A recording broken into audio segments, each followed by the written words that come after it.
Welcome everybody to the second day of our second week of training. And we have a real treat for you right now. We have someone who is a legend in the halls of the Pentagon and a great friend of the Combined Federal Campaign. He has trained hundreds of loaned executives over the years on ways to be better public speakers, and he has agreed to lend his time and his talent to all of us so that we can all benefit from this expertise. Now, before retiring in April of 2022, Herman Raybon dedicated nearly 5 decades to the Department of Defense, with 30 years as a U.S. Marine and 18 years in federal civilian service. An experienced business administrator and solutions-driven professional, he has mentored individuals across all ages to achieve personal and professional growth. Mr. Raybon has advised leadership on human capital development, organizational management, and professional skills. He is a distinguished Toastmaster, John Maxwell team member, and master trainer for Soft Skills Zone. So ladies and gentlemen, you're in great hands with Mr. Herman Raybon. I was standing at the elevator, waiting for the doors to open. Finally, they opened, and there she was. I have been wanting to give her my Combined Federal Campaign speech for quite a while now. Here we go. Hello, my name is Herman Raybon, a federal employee supporting the Commandant of the Marine Corps in his headquarters plans and policies and operations department. I'm an executive on the loan to the Combined Federal Campaign, the world's largest and most successful annual workplace charity program. I use my expertise to lead a highly motivated team of volunteers from government agencies in the National Capital Region. As a team lead, I provide guidance over a diverse group and create a very successful Get the Word Out campaign to bring attention to my federal employees. The organizations that each one of them are important to them and that they care about. I am asking for your support this year. Thank you, Curtis, for that introduction. I appreciate that. That is from our fellow Arthur Coogan, who gave me that to introduce the CFC to you all today. Of course, you all know that. You have your own elevator pitch that you want to give to somebody about the Combined Federal Campaign. I am simply here today to help you give that pitch. And limited time, if you have any questions, please put them in the chat. Curtis and Min will answer them, or they will send them on to me when we get done or toward the end. Here's what we're going to talk about today, some elements that make impactful presentations, types of presentations, how you become a confident messenger with your presentations, and some tips, very important tips for public speaking. Now, I'll tell you right off the bat, the things that I am using here comes from Toastmasters International, as I am a distinguished Toastmaster, and from my good friend and mentor, John Maxwell.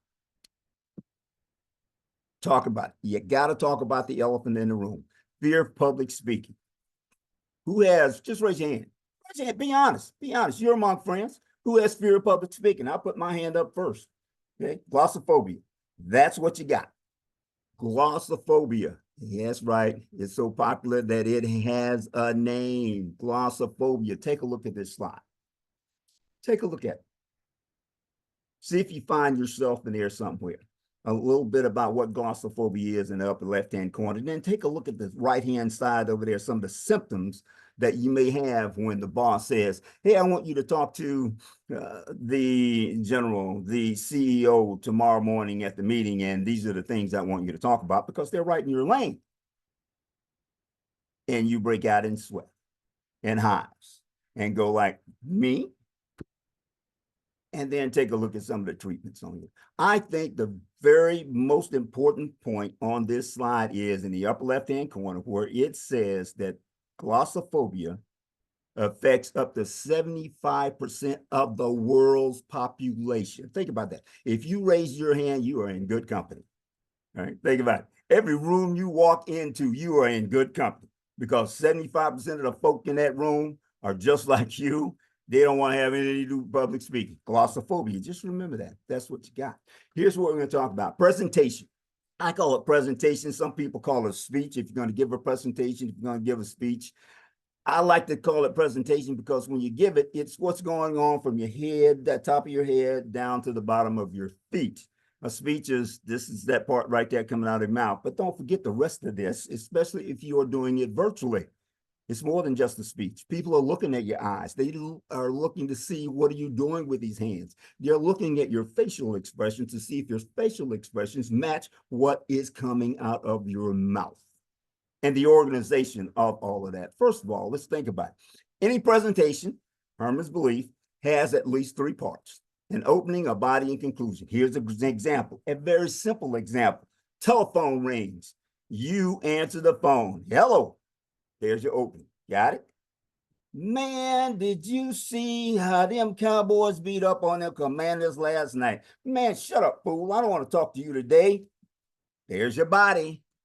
Goodbye. There's your conclusion. Opening, body, conclusion. There you are.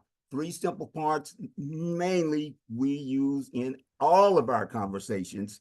Think about it. When you have that opening, that body, that conclusion, you got to organize. You have to organize. How are you going to organize that speech? First of all, you got to select the topic. What are you going to talk about when you give a speech?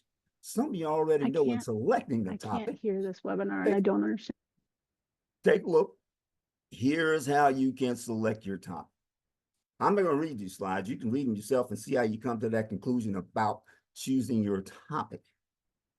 Now, you would think that your boss would give you something about a topic that you know, and the audience is going to care about that topic. Think about it. How do you select that topic?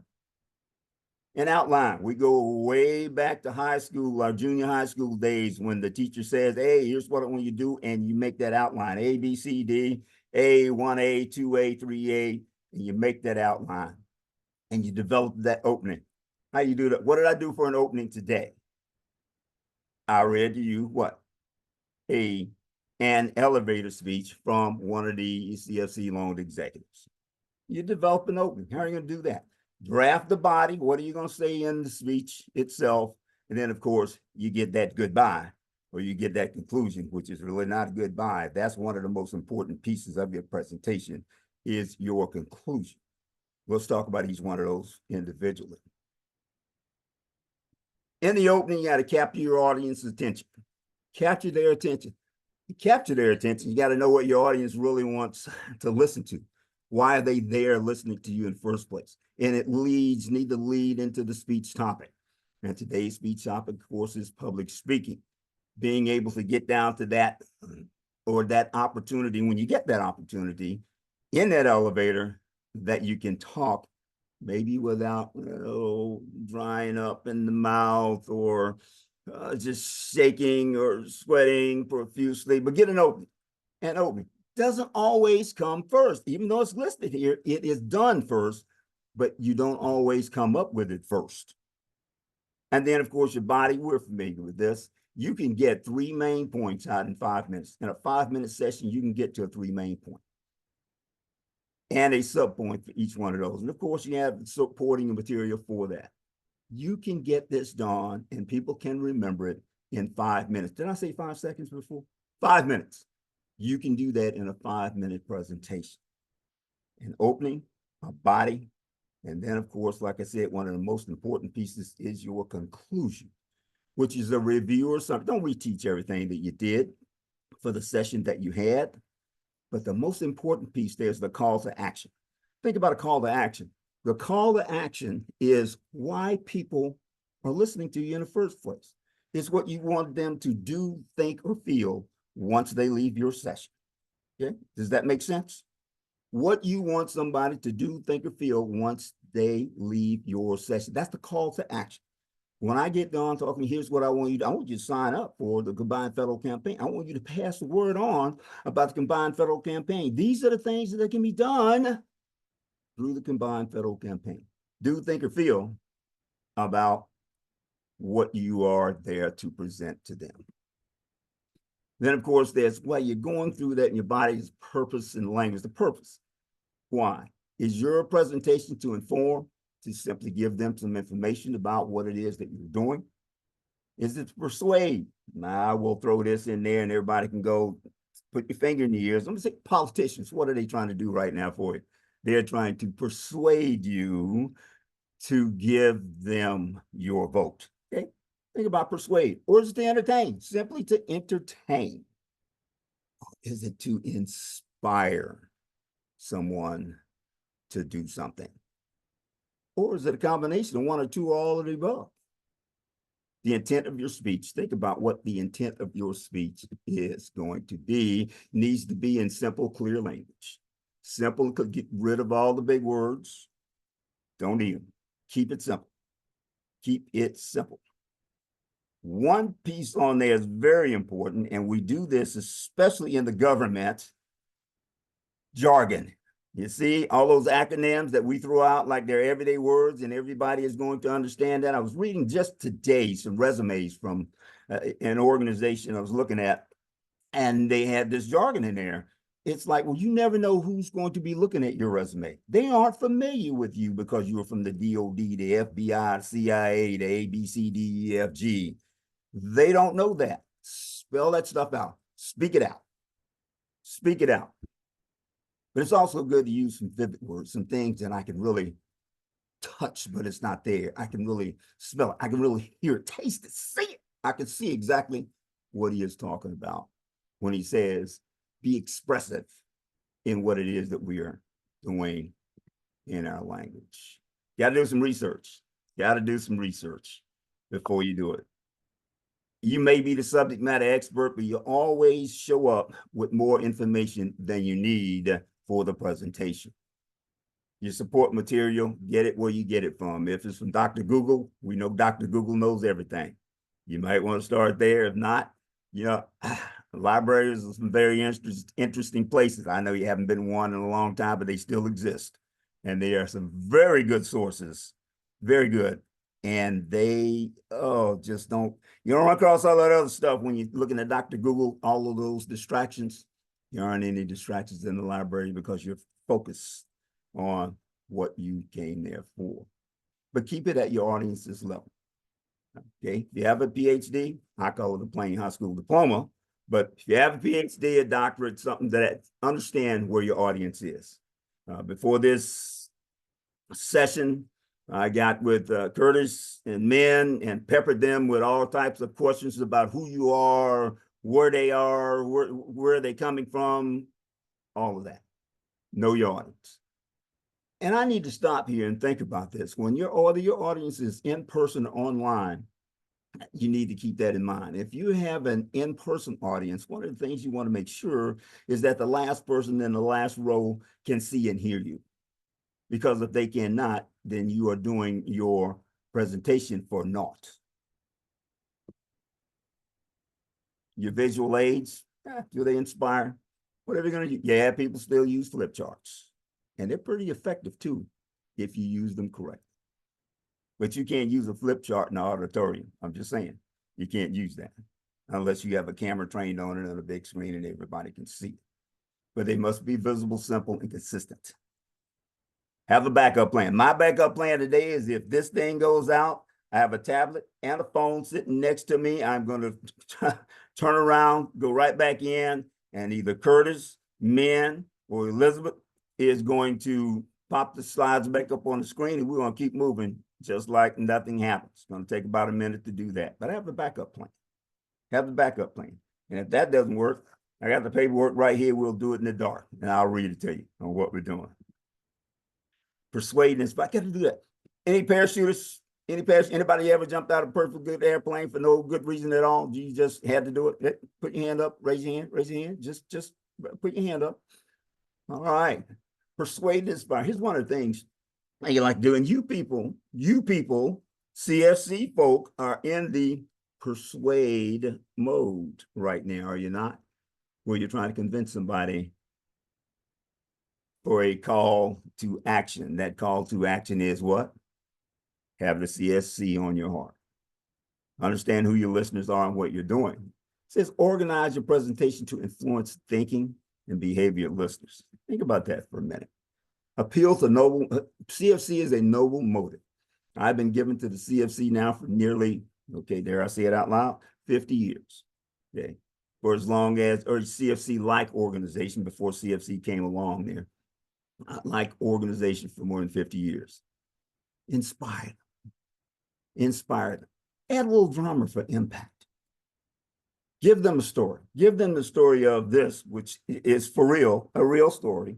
Here we are with Pierside, with the family as Pierside, woman, her 3 kids, looking up at her husband, lined up on the side of the ship. Ship pulls away, sails away. They stand there, watch the ship go over the horizon, go back to their car, and you know what? Car doesn't start. Hello. What do we do? Okay, we get the car started and we get back home, got to wash all those clothes, and what happened? Oh my God, never seen that much water on the floor before. Who are they going to call? What kind of organization is out there to help me out to get that done? Help her out to get that done. Think about it. Body and voice, as I said, whether you're virtual or whether you are in person, think about what it is that you're doing. Use your stage if you have a stage. If you're simply tied to a lectern or a podium, don't have a death grip on the lectern or a podium. Let these do what they do.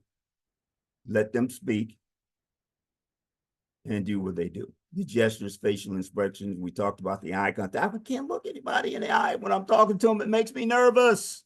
One of the ways you can get rid of that nervousness in person, especially, is try and meet some of the people that you're going to talk to. And when you before you start talking, and when you start talking, then you see those people in the audience and you have convinced yourself that I know them. I just met them. There's a friendly face right there. I can look them in the eye. And there we are. We're on our way with our body and voice. Vocal variety, not sure whether I've had any or not today, but I certainly hope so. But think about your vocal variety. If I'm monotone all day and I can say that this is an awesome voice, boy, I have awesome voice qualities today. I'm pleasant, I'm natural, I'm forceful, I'm expressive, and I'm rhythmic. You know, my characteristics of my voice. Yeah, think about it. If I talk that for 5 minutes, half of you, first of all, would check out, and the other half would leave. Think about what you're doing with your voice, something that's expressive, and be silent. Use silence to get their attention when you need to. Sometimes a pause is all you need to wake people up. Lastly, I'm going to finish up here with 10 tips for public speaking. 10 tips, and I'll tell you right off the bat, these 10 tips come from Toastmasters International. I've used them all the time, but let's just take a look at these 10 tips for public speaking. First of all, let's know your material. Why in the world would you stand up in front of people and talk about something that you know nothing about? Make sense? That's a north-south. That's what we call that in Southern Mississippi, not an east-west. Know your material. Know it. Know your material. And like I said, have more material than you need during your presentation in case there's time, in case you can give it and move on. Practice, practice, practice. Gotta practice. Gotta practice. And you practice out loud. It's not sit in front of the computer and read. It's not stand on the stage and read what it is. You think you do it and go through it in your head. It's say it out loud. Practice, practice, practice. Now, I told a group this recently, and they thought I was crazy when I said, practice in front of a group of teenagers. Isn't that right, men? Men thought that was a pretty good idea. Actually, men's one of the ones told me, no, I don't think so. Practice in front of a group of teenagers. Oh, man, they will give you the truth. You ain't got any in your house? Go down the corner. Go down the street and get your neighbor's kid. Come over. Hey, I got this thing I want you to listen to. And all right, move on, Herman. Know your audience. Try and get the best information on your audience that you can to understand what level you need to give your presentation to. That's really enough said there. Know the room that you're going to be in. I know the room that I'm going to be in. These Hollywood square boxes, and we've gotten used to them since the pandemic. Or if we were in a room, I would want to get to that room early so I understand where everybody's sitting, where the lectern or podium is, where the cameras are, if there are cameras in the room, where the last person in the last row is sitting, so that I can get the information I need to the last person in the last row in that room. Relax. Relax. Relax. You're talking about stuff that what? Number one, you know the material. You know the material. Visualize yourself giving that speech. That's during that practice. Visualize yourself doing what you're going to do when you give that speech and realize that people want you to succeed. Nobody came here today with the intention of, oh, that Herman Raybon guy, this what? Public speaking.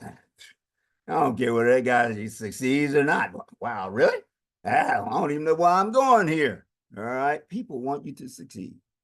They didn't show up here. You didn't show up here today to hear some humdrum, no information at all. You didn't show up here today to see me fail at giving the information to you about public speaking. People want you to succeed. Realize that. Don't apologize.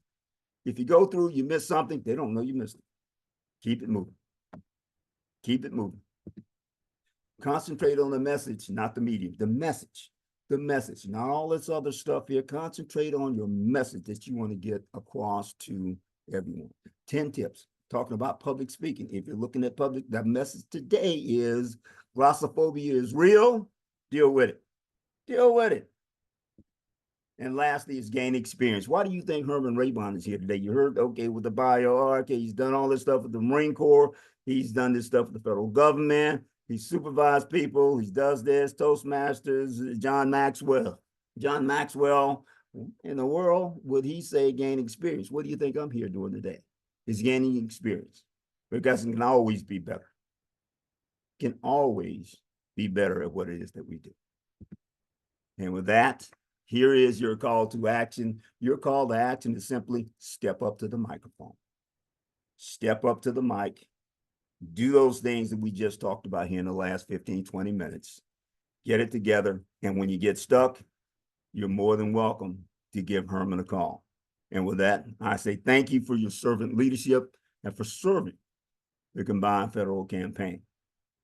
When you get stuck, shoot me an email and we'll help you get unstuck. Thank you.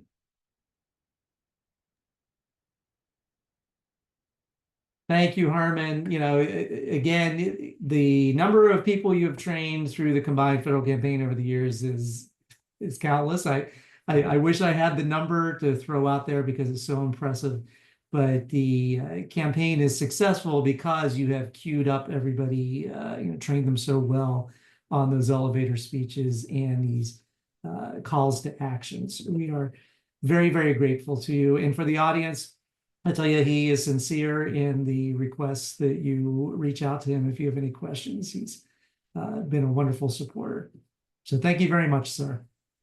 Absolutely. Thank you. I appreciate it all. Okay. Have a great day, everyone. And get over that glossophobia. Ain't a real word in Southern Mississippi. You ain't by yourself. All right. Take good care.